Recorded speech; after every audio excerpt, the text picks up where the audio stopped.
To Breakfast Live, the media review segment. But I must say, well, as you can see, Alhaji Bad Ibrahim is doing the usual ritual, and that's washing of hands.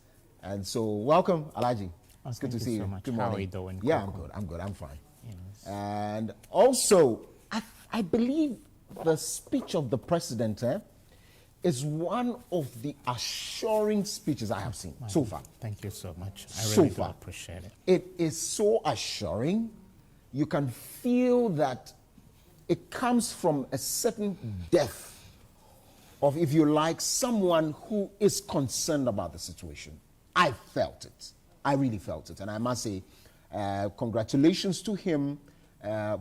Probably it's because I'm a communicator, and so I can tell what exactly, in between the lines, I can read in between the lines. And so, yes, we are concerned. But beyond that, there are some issues that we have to take into consideration. Yes, we can go beyond, these two will pass or shall pass. We know that prayers, very important, because if you like, Italy is at a point that the only help they need is from the divine help. And so, yes, we'd have to do this. But our life here, even in Africa, for that matter, Ghana, once we have these cases here and how we do our things, if we are not careful, we might get to Italy's point and even go beyond. So welcome to the show. It's a point where we get to engage everyone that matter on this, even you, the viewer at home. And so welcome to the show. Alhaji Bad Ibrahim is here. Thank you very much. You're most welcome. It's good to see you this Monday morning. I almost feared that you were not going to come because I see the street is deserted, it's extremely quiet. I'm sure a lot of people do not want to go out because of the fear. What happened around you? Can you see cars, the usual traffic jam? Traffic is fun, but I would urge the good people of Ghana, just as His Excellency the President has indicated, this is just an ephemeral challenge we have as a country and then as a globe. Before this, other pandemics came and they left. Some people think this could be the beginning of the Armageddon. Not too early. Let's keep our cool. We can't tell. No, let's keep our cool. And I commend TV Africa for leading by example. You've been on the beat on this issue since the outbreak of the pandemic. And the first casualty we've suffered as a people first they said he was a 54-year-old. Then later I read they said he's a 61-year-old Lebanese. So what do you make of one of the newspapers showing his face? I think that's Daily Guide. His face is on the front page. You know, Ghana's journalists are not like journalists from other parts of the world. Ghana's journalists continue to probe. They keep pushing you to the wall until they elicit whatever information they need to from you. And in the age of social media, it becomes very difficult for you to safeguard the privacy and identity of people. You remember when Kofi Annan passed away, there was a strict, guideline that the coffin or casket would not be flipped open. People would have had, pictures of his corpse. So it's unfortunate. Let's try our best to safeguard the privacy of casualties at this time. But Kwaku, there's a subliminal or subtle change of ideology that is reverberating around the world.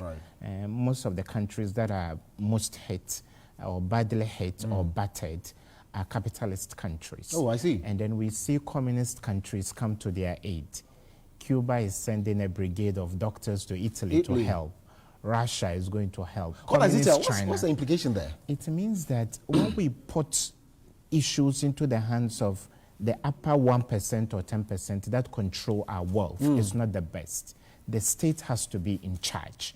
When the state is in charge, it can determine how many hospital facilities we should get, how equipped they should be, how many doctors we should get specialized in some of these areas. So capitalism is losing. And if care is not taken, the race for the vaccine could come from a communist or socialist country rather than now that we've seen help coming from there. I didn't even look at it from that angle. I think you just opened my mind on that. Well, so talking about whether or not we have enough to deal with the issue, there was a case of a man walking into one of the hospitals. Of course, he had to feel symptoms of this COVID-19, excessive cough, and all these other things. And then he walked into one of the hospitals.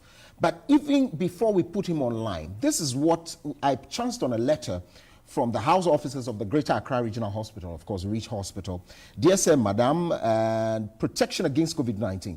With the current incidence rate and the alarming rate at which the COVID-19 virus is spreading in our beloved country, it's enough to cause much fear and panic across the state. In view of this, we, the house officers of the Ghana Accra Regional Hospital, wish to humbly request that the hospital management provides us with adequate level 1 protection materials against the virus, since we are the front lines and first responders to any patient who presents at the emergency. The level 1 protection includes disposable surgical caps, disposable surgical masks, disposable aprons, gloves, and goggles. So what is in here is that it's either there is not enough, little or no at all. We also humbly wish to request for a written statement of the measures the hospital is going to take when a house officer comes into contact with a suspected case or gets infected in the much dreaded virus. We also like to add that the pandemonium has been caused by the lack of the delivery of genuine information to us house officers concerning the state of the isolation centers, how affected patients are doing, all right? Which hospitals are being converted into isolation centers. We humbly wish that this would be addressed. And so it's a bit lengthy. I'll get to go into that. But do we have him on the line? Do we have him on the line? OT is on the line. And for anonymity's sake, and we call him OT. So he's on the line. OT, good morning. Good morning, sir. How are you? I would say I'm okay. You're okay. If you say you're okay, what? Tell us how you're feeling and when you started feeling this. I'm coughing, and I think I have a flu. And on Wednesday, I was feeling like a little feverish. So on last week, Friday, to have a check if I have the virus. It's normal malaria fever. So as I got there with my friend. Okay, so let's start from here. You have flu, you are coughing. What else? Yes. I'm feeling cold sometimes. I feel cold sometimes. You feel cold. Okay. Yeah. So when did you decide to? As I'm talking to you now, I'm feeling cold. Wow. When did you decide to go to the hospital?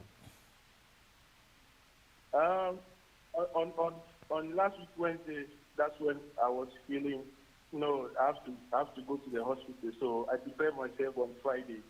Okay. To go. So I went there. I went Friday. Okay. So which hospital did you go to last week Friday?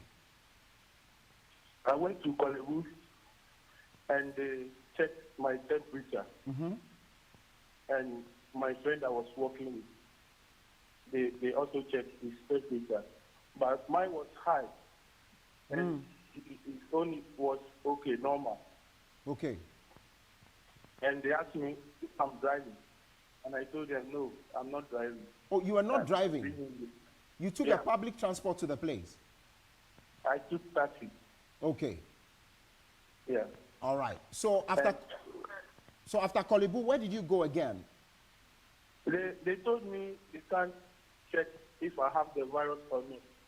So I have to go to Reach and check because that's where they check. Mm-hmm. And I say, okay, so I'll go to Reach. I took another taxi to Reach. And they direct me all the way to the place. And the place is closed down. So nobody was there. So OT... But they put notice. They put what notice? They put notice on the place. They have placed some notice there. If you are here to check, you can call this doctor. If you like, I can mention her name and some other numbers too. Okay. So I decided to call the doctor, and I spoke to her, and she told me I should go to any nearest clinic to check. And I told her I went to Socialism to check my temperature, and she said, "Oh, it's the same thing they are going to do for me." And Wow. I told her, "No, I want to check if I have the virus, if they'll take my saliva or my blood to check if I have it. That's why I'm here." And she said, in Ghana, she don't think we have something to check. If, like I mentioned the name, I took picture of the notice. I can forward it to you. Okay. I see. So you left Kolebu So now, because they asked you to go to I Reach. came back home. I have family. You have what? I have a family, and I'm with my tenants. We all live together in the house. Wow. Wow. Okay. So I just want to make sure if I have the virus so that I'll know what to do. But up to now, I'm still with them. I see. So what I want to get this clearly before we let you go. One, when you got to Reach, where actually did you go to the isolation center, or where? Where actually did you go to at Reach? I can't hear you. Please come again. OT, can you hear me? Yeah. Okay, so I'm saying that when you finally got to Reach Hospital, where exactly in Reach Hospital did you go to? First, my friend hospital I went to College Street. Okay, we can hardly hear OT now. OT, can you hear me? Yeah. Okay, the line is a bit bad, but I mean, we got the import of the call. So he started feeling or having symptoms, left his house, went to Kolebu. Kolebu said, no, we can only check your temperature. And then he moves to Reach Hospital because that's one of the designated hospital for COVID-19, if you like. And then he got there and said, well, they can't do anything, call the numbers. He says he calls the numbers. And then the person said, oh, well, if they checked your temperature and all that, that's what we can do. As of now, he's gone back home. Well, thank God he was in a taxi. Probably is the driver that's in harm's way. He took a taxi back home. But of course, you can see that he lives with a family. And he's still worried. He wants to test and know so that he could a bit quarantine himself. Now, let's start off with your initial perspective. Then we get into the real thing. I'm an incrementalist. Right. And I don't think anybody has a magic wand to say, okay, be and it is. And the identifier that is used to describe this virus is that it is nouvelle. Right. Nouvelle means it's new to town. Right. It's a new kid on the block. Absolutely. So no nation has ever prepared for something like this. True. That is why most nations in the world are at 6 and 7s Right. as to how to even respond to Right. this. This is not to say because Kolebu doesn't have the expertise or Reach doesn't have the infrastructure to test you voluntarily, we have failed as a country. Okay. But in the long term, Coco, it means that the editorial policies of media houses need to change. Right. It means that all these years we've not been focusing on the priorities. We just shout over each other over issues that are trivial or not important to the very well-being of our people. Okay. And so, yes, I commend the gentleman. It is good when the population rise up to help the state. And I think His Excellency in his speech thanked the country for our cooperation in this regard. Right. Is a good step. But then, Coco, His Excellency the President mentioned something I don't agree with or agree to. That is to say, he's calling up medical reserve. Right. In military jargon, when a nation is going to war, you call up the reserves, retired soldiers, so that they rack up the numbers, so you defend the country. But there is a virus we are told has an age bracket that is most vulnerable. Right. So retirees have hit 60. So if care is not taken in your good intent to roll back the momentum of the virus, you are giving more fodder. That's it. To the virus to fester. Right. Even for me, I have that on the plate for which we're going to go. But let's start off with it. So if Accra Rich Hospital is anything to go by, yes, sir. And this letter that I have written by the House officers of Greater Accra Regional Hospital to the management of the hospital is anything to go by at all. What it means is that these basic things, to even want to check these men who went there, is absent. Koku, all right? Look at my skin. Right. 4.5 years ago, I suffered a serious, fire incident. Yes. So I'm a living testimony of the decadence and lack of preparedness within our hospital facilities. No, not even that. Let's not even go to all of them. The designated ones, all right? Is that okay? The designated ones. I want us to talk about whether or not, so the people say that level 1 protection includes disposable surgical caps, disposable surgical masks, disposable aprons, gloves, and goggles that are not available. That, for me, is the point. And the president also make mention of they are now going to get 50,000 test kits. What it means, as you said in your introductory stuff, what you said was other countries have suffered this. They were caught napping because they had the first cases. We were here until we started recording cases. As of the time the president spoke, we didn't have test kits. Yeah, we adopted a wait and see attitude. For so long, there was a lot of speculation surrounding the virus. So we're banking our hopes on the fact that we are, thick-skinned people who have the requisite melanin and our physiological and anatomical makeup would be able to fend off or parry off the virus. But we've been taken unawares, and that is why the whole of the government machinery is up in action. And His Excellency himself, this is the third speech in as many days, so he'll continue to give an update. I was in intensive care unit. When you're in intensive care unit, you pay more than the average person pays. When we go to OPD, the condition in which patients were lying on the ground was an eyesore. And so this is the state of our health facilities as a country. Healthcare delivery is so bad in the Republic of Ghana. You get premium care when you pay more. I see. And I believe this should be a lesson for us that let's not wait for a pandemic or an epidemic to strike. Healthcare delivery should be your number one priority as a country. Right. So why would we now be scurrying around to import 50,000 test kits? We could have seen this coming. We should have seen this coming. And so left to me alone, let's put all other things aside. Use this as a launch pad to solve the deficiencies we have within our healthcare delivery so that Ghana would always be prepared to tackle some of these. Is the wealth of a nation. So good health means good wealth.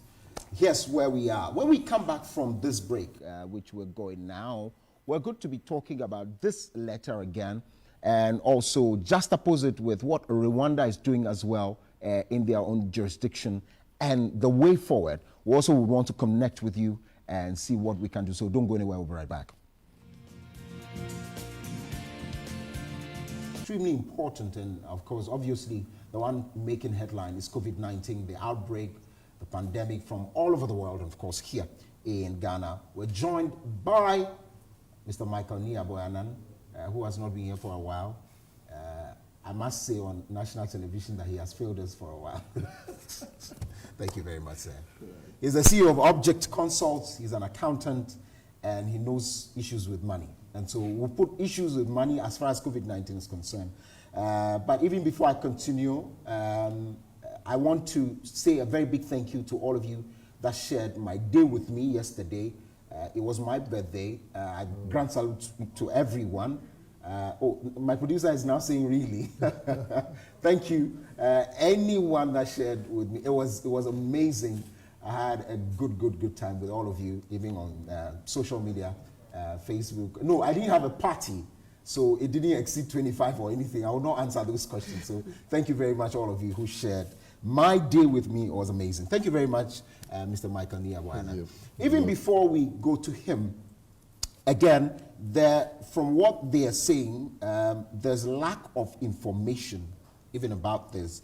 I'm talking about the house offices of the Greater Accra Regional Hospital, We would also like to add that the pandemonium has been caused by the lack of the delivery of genuine information to us, even the house officers, concerning the state of isolation centers. One, how affected patients are doing, which hospitals are being converted into isolation centers. We humbly wish that this will be addressed. And again, I'm saying that if this letter is true, then there's trouble. Koko, whether we like it or not, there is a political twist to the response that is done by nations around the world. In the US, it's been politicized. You find frontline Democrats come out to say Trump is not handling the crisis well. In the Republic of Ghana, this is going to be a litmus test for the efficiency of government in responding to something like this. I'm not accusing government. I'm a friend to the state. The reason there is no trickle down of information is that the worse it gets, the worse government looks in terms of its PR and its image here at home and around the world. And countries are proud to lift a placard to say we've registered as little in terms of the numbers or as small. So if from 22 as we are, or 24, if we get to 200, it's going to be like a referendum on the response efforts of government. So people would want to guard some delicate pieces of information close to their chests. Even to house officers of a hospital? Yes. A hospital that's designated? Yes, yes. So I don't want to encourage understating the magnitude of the problem we are facing.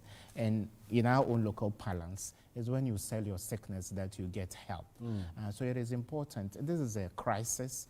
If 500 people are infected, it doesn't hurt if we get to know. So we can tackle it head on, or tackle the issues head on. And then depending upon your pay grade, it's just like any corporate entity.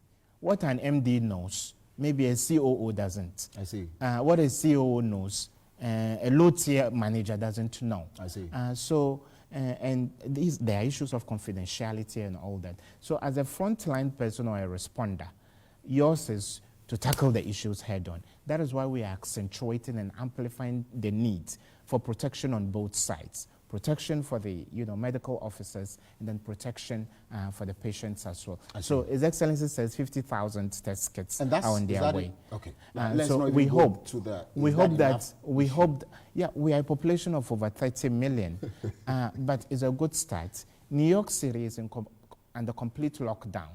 Many people are musing that, His Excellency should consider locking down the whole nation. But we are a country where people have to step out of their doors every day before they can put food on their tables. Okay. And today, major markets within the capital are going to be fumigated. So let's hasten slowly as we pray and then carry out the pragmatic or practical measures that we need to protect Ghana from. So COVID-19. Major markets have been closed down to carry out a fumigation exercise or exercises across the country, or in the capital, if you like, wherever it's going to be affected. Now, it sits in your domain.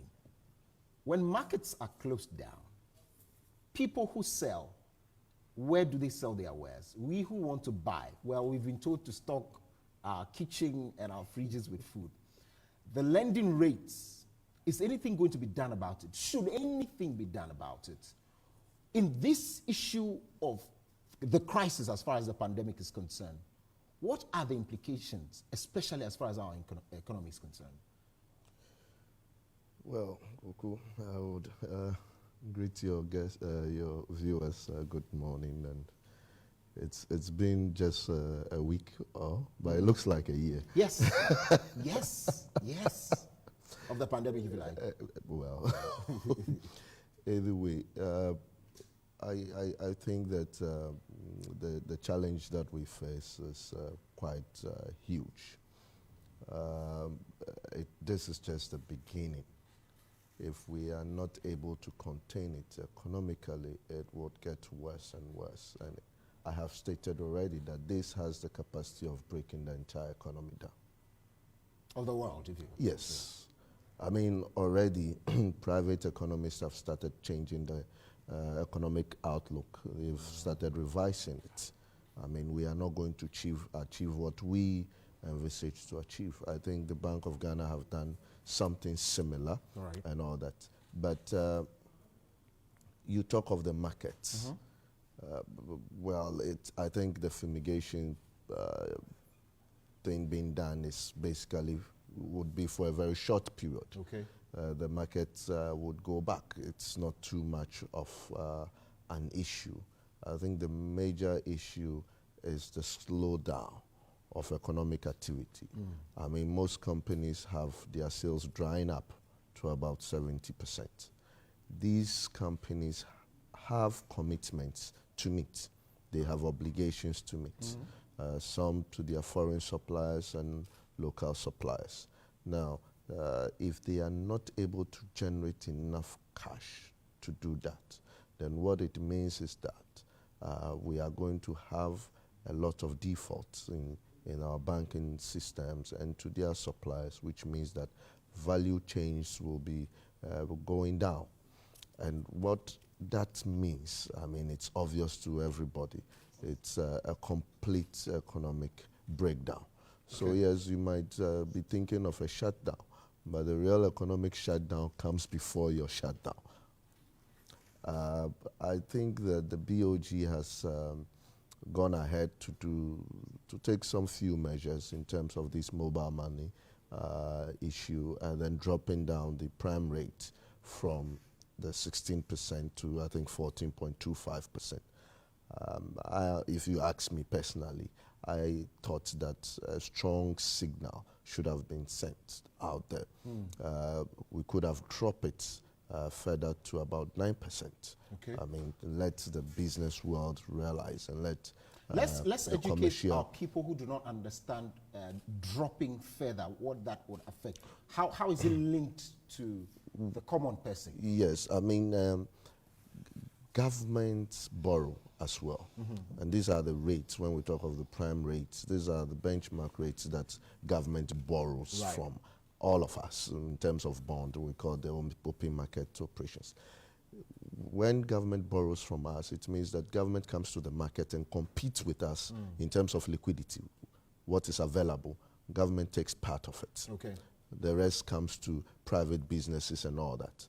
Now, if government drop the rate, it makes it unattractive for investors to say that they are borrowing, they will borrow to government. Okay.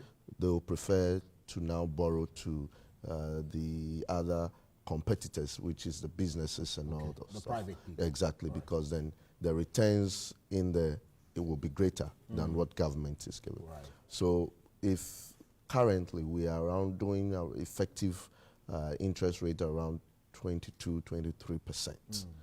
And when the prime rate is around 16%.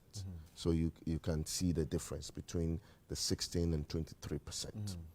Now, if you drop it down to 14%, that is not going to change much. The banks or the financial institutions probably or most likely would maintain those same rates. Now, what we needed to do is to give a clear indications that, look, government, we are withdrawing from competing with the private sector, and therefore there is much liquidity in the system. Now, what that does to all of us is that we are, private sector is able to borrow at a cheaper rate. And if they are able to borrow at a cheaper rate, it means that cost of business or doing business comes down. And then to me or to you, we get things cheaper. There's a talk of lockdown, shutdown of the whole country, if you like. And again, borders are closed, flights will not go through. The president talked about, supplies would come in. But what does it mean largely to want to say we're not to and fro, flights to and fro the country would be shut down? Because wouldn't that hamper production, if you like?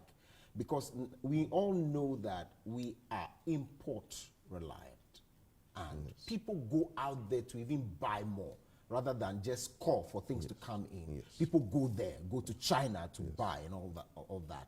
In this whole mess, what should we be doing? I need a bit of advice myself.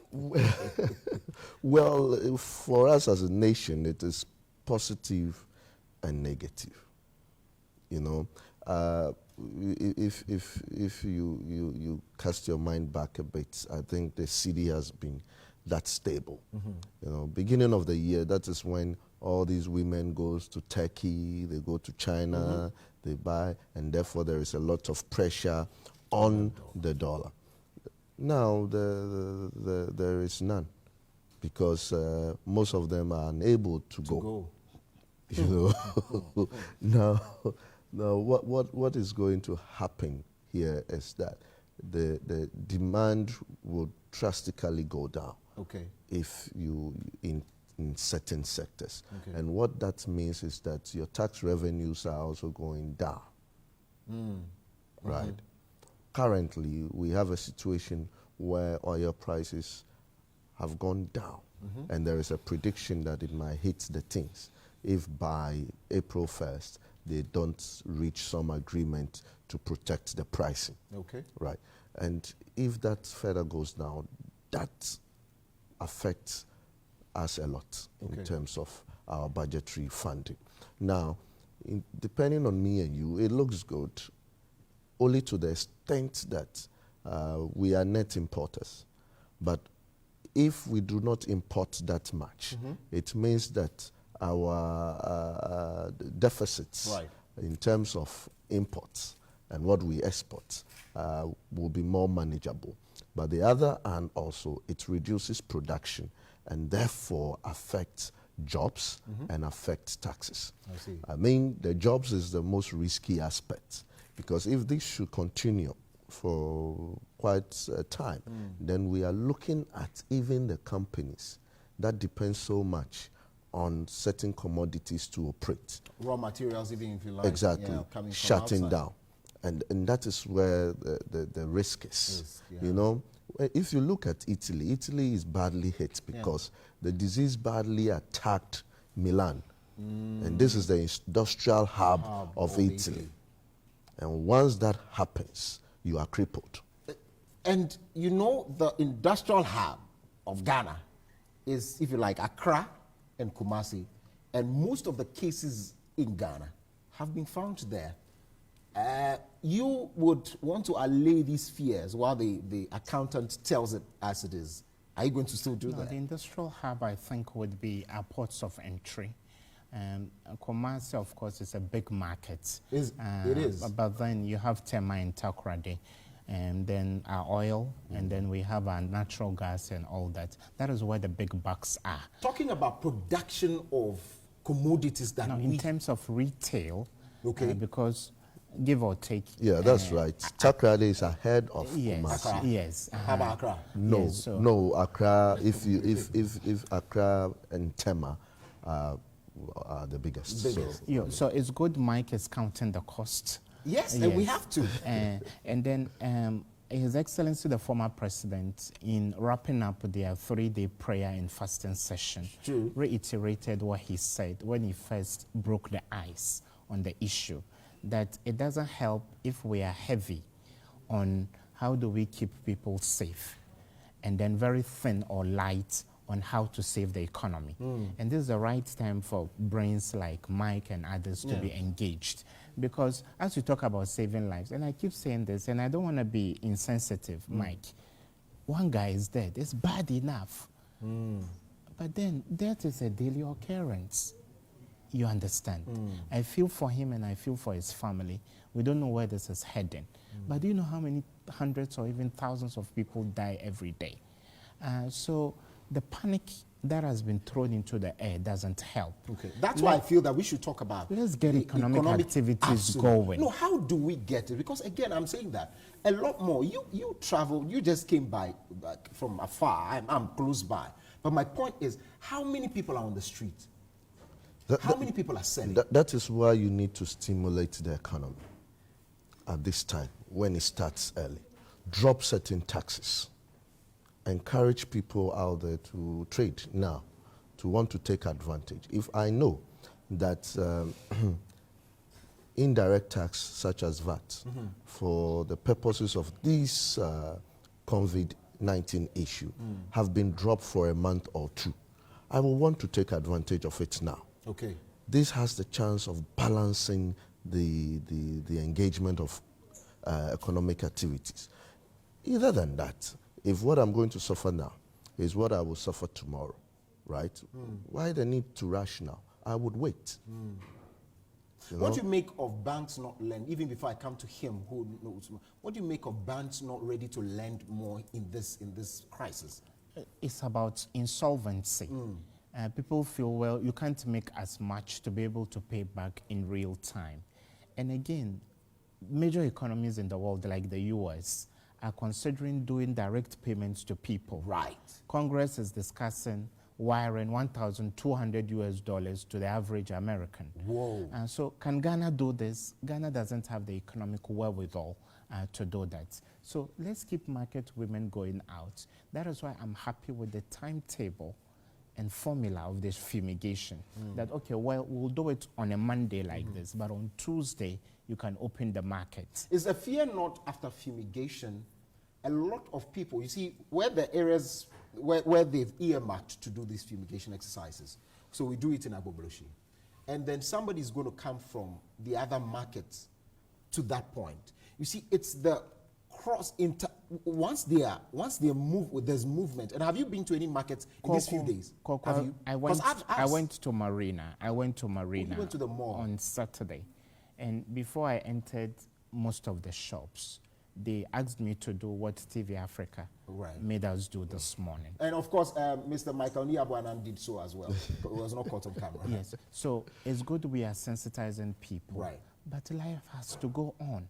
I see. Life has to go on. Okay. And again, why should we wake up to COVID-19 every day of our lives? But that's what it is now. Cholera kills you more. Malaria kills you more, even though these are long-term problems we've had for decades. So what I'm saying is, it's just like telling your child, it's dangerous out there, but does that mean the child shouldn't go out? So it's important that much as we update people, hawkers should continue hawking. And it's not like every contact you have with a person that is infected, you are going to pick the virus. Let's educate people. Who says the probability is high? So why would they even tell you to wear mask? Why would we tell you to? And they've come out to even say putting on a mask or even hand gloves predisposes you to even more danger. Because if you are using your bare hands, you have the opportunity. How many gloves can you put in your bag?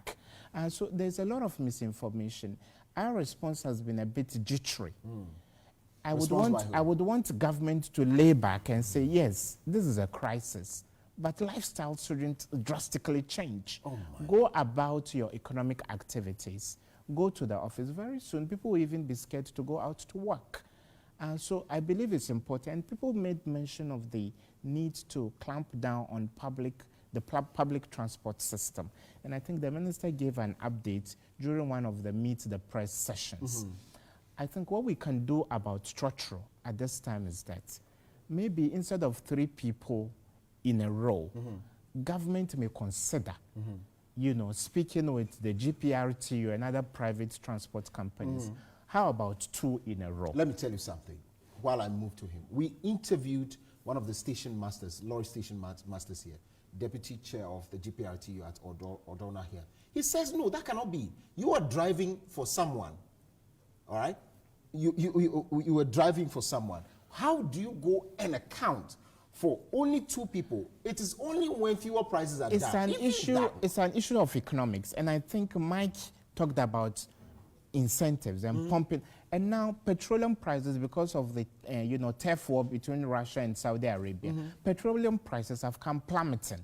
So this is the time to say, for the course of this crisis, BOST and everybody involved, the MMDs, BDCs and OMCs, whoever is involved within the value chain, we are going to slash the cost of petroleum in half. Probably that works. So Trotro, minibuses can still operate, but instead of taking 3 on a row, or even 4 on a row, take 2 people. Well, how do you account to your master? Maybe it says every day, bring 100 Ghana cedis. You are paying less for fuel. So you'll be able to meet up your financial obligations in terms of the returns you have to give. And I believe that as a country, it is important that we don't even consider a lockdown at all. We don't. It is going to do a lot of harm to us as a people. How many people have savings up to even 5,000 in Ghana? Very few people. We live, paycheck to paycheck. People take their salaries and don't know when the next salary is coming. Well, and so the issue of a lockdown, I hear so many people make so much noise that lock down the country. Yes. When you lock down the country, starvation is going to kill more people than COVID-19 would have. So I believe, I'm an incrementalist. Let's be steady on our response. Keep the updates coming. Right. Let's beef up our response. Okay. But then don't think of what industrialized countries are doing because they have the wherewithal to do. Well, so you hearing from me, I want to ask you, what do you think? Lending banks, yes, of course, they have to hold on for a while because they cannot trust that people would bring back whatever it is. Again, what US is doing, sending monies, can we all thinking about? Let's marry all of these. I want to hear your thoughts. Well, I think first of all, everything about money and economy and finance is about predictions. And predictions are dependent on certain factors. What is the perception of people at a particular moment? What is the appetite, financial appetite and everything of it? I think that there is a myth around this COVID-19, which I think that in the beginning, China, were trying to cover it up. Then they opened up to the extent that the cameras were in their hospitals. People were seeing what was going on. I think we are treating it with some stigma here, and therefore we do not want to open up even the places where people are being treated has become like a security zone or whatever. I think we can reduce what Alhaji is talking about is to stimulate the perception about COVID-19, that yes, it is dangerous. Yes, it's something serious, something we have to treat it with all the seriousness, but we need to bring the tempo down a bit. And we should do that by allowing people to realize that, okay, this is what is going on. This is what we are doing. Well, we are fighting it. We are capable of fighting it. Now, when we tell people that we are not capable of fighting it, it looks like it will go out of hand. Okay. Then it comes back to the economy. Yes, sir. That is where the businesses will say, hey, look, let me fold up because I don't think people will come and buy.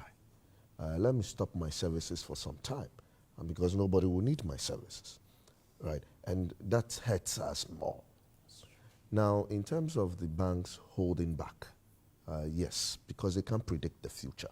And when you cannot predict the future, the best thing to do is to do nothing. And therefore, if they are on their way to make a commitment to you or your business, it is the right time to say, hey, let's hold on. Let's pull back and let's see what the future holds. When we can see our way through, then we can come back. It is not like the banks are in the position of insolvency. No, I don't think so. It is too sharp to say that within some few weeks the banks are grinding. Yes, deposits are drying up. Deposits clearly are drying up. And I think it was a smart move for BOG to say that, look, any movement of mobile money within the range of 100 cedis should be without a charge, just to encourage, because the back end sits with the banks. So if we go the mobile money way and predicting that once you cannot move around, then you would need to use such payment system to, so they envisage that more people will move on. So it's an incentive to also encourage people to move on. And what we need to do now is to do more. Okay. And then psychologically, as more people are staying home, what remedies do we have in place? Okay. And people, when there is boredom, and people suffer, it takes a toll on their, psychiatric health and all that. And up to now, we've not seen the Accra Psychiatric Hospital given an opportunity to educate us. I heard the head speak on one of the issues, and yeah, I heard him speak. Well, I think 26th of March in London, everybody is coming out on the balcony people are doing. He said, "Don't allow COVID-19 to take away your happiness," or something. Yes. So, but how do you do it? I'm recommending two things. Of course, staying home means that there's going to be boredom. Right. It's going to have create depression. There will be psychological. And telcos are going to make more money because Mark Zuckerberg has come out to say, looking at the quantum of traffic on social media, because that is what will keep people going now. If they don't take care, the system may crash at some point. So it means MTN is making more money. Vodafone is making more money. Airtel is making more money.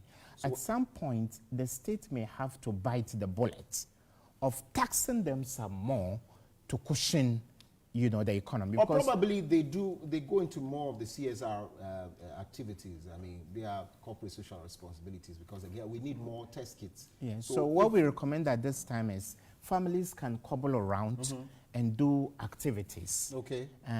Do things that will keep them busy. I see. This is also an opportunity to stay away from your smartphone a bit and have physical, so we don't crash the emotional engagement with your family. Because people don't really get the opportunity to talk to each other now. Anyways, Michael Niyabanan, CEO of Object Consultant Professional Accountant, Alhaji Ibad Ibrahim, CEO of Ibad Security Consult. Thank you very much, gentlemen. It's always a good time. And you out there, you know what to do, right? If you don't have anything urgent to do outside, stay at home.